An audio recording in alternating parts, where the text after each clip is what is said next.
Halo teman-teman, saya Aska dan saya senang sekali bisa berada di sini hari ini untuk membahas sebuah topik yang akan memberikan wawasan baru bagi kita semua mengenai diplomasi publik negara Spanyol. Apa sih yang kalian pikirkan ketika mendengar kata diplomasi publik?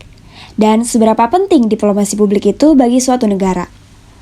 Daripada kalian semua bingung dan bertanya-tanya, langsung saja kita bahas bersama-sama. Namun, sebelum kita memulai pembahasannya, simpan gadget teman-teman dahulu yuk. Lalu, ambil posisi yang nyaman dan kalau sudah, ayo mari kita mulai. Te amo, mi amor.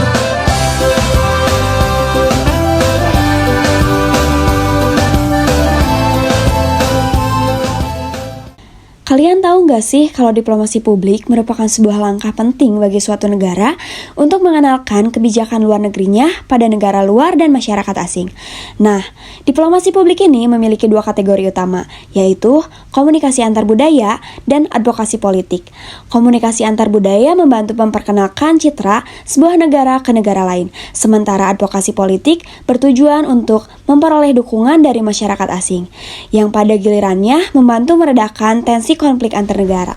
Salah satu negara yang menggunakan diplomasi publik dengan sangat efektif adalah negara Spanyol.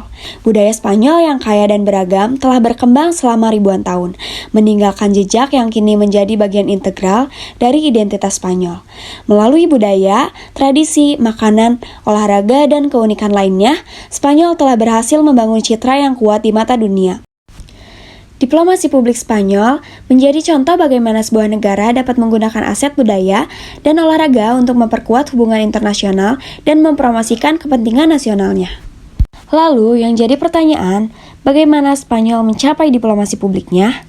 Sebelum kita mencari tahu jawabannya, teman-teman semua harus mengetahui dahulu teori dan konsep dalam diplomasi publik.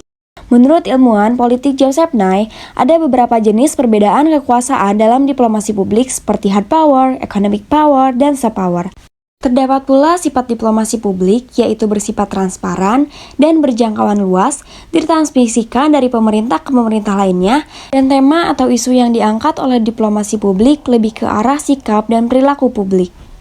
Joseph Nye mendefinisikan soft power sebagai the ability to get what you want through attraction rather than coercion or payment. Teman-teman, tahu nggak sih kalau Spanyol menggunakan marka Espanya sebagai salah satu strategi diplomasi publik dan national brandingnya yang diluncurkan pada tahun 2006. Tujuannya adalah untuk mempromosikan citra Spanyol sebagai negara yang modern, inovatif, beragam di seluruh dunia, dan untuk memperbaiki citranya dikarenakan citra Spanyol mulai memburuk sejak abad ke-15 yang disebabkan oleh sejarah penjajahan Spanyol di Amerika Latin. Kemudian, teori yang digunakan adalah teori liberalisme. Liberalisme menekankan pada interdependensi dan kerjasama antar negara, di mana hal tersebut selaras dengan agenda diplomasi publik untuk mempromosikan saling pengertian, toleransi, dan nilai-nilai demokrasi untuk membangun hubungan yang lebih damai dan stabil. Teori liberalisme ini memainkan peran penting dalam diplomasi publik Spanyol. Negara ini menggunakan diplomasi publik untuk mempromosikan nilai-nilai demokrasi dan hak asasi manusia, mendukung tata kelola global yang baik, mendorong kerjasama ekonomi internasional, dan mendukung dialog antar budaya. Upaya-upaya ini sejalan dengan prinsip-prinsip liberalisme dan bertujuan untuk menciptakan dunia yang lebih damai, adil, dan sejahtera. Setelah tadi kita memahami teori dan konsep dalam diplomasi publik, sekarang saatnya untuk mengenal lebih dalam negara Spanyol. Meskipun banyak dari kita mungkin sudah tidak asing dengan negara ini, terutama bagi para pecinta sepak bola yang menggemari klub Barcelona dan Real Madrid yang berasal dari Spanyol. Namun, sekarang kita akan membahas lebih dalam mengenai sejarah, politik, ekonomi, budaya, dan perkembangan diplomasi publik di negara Spanyol.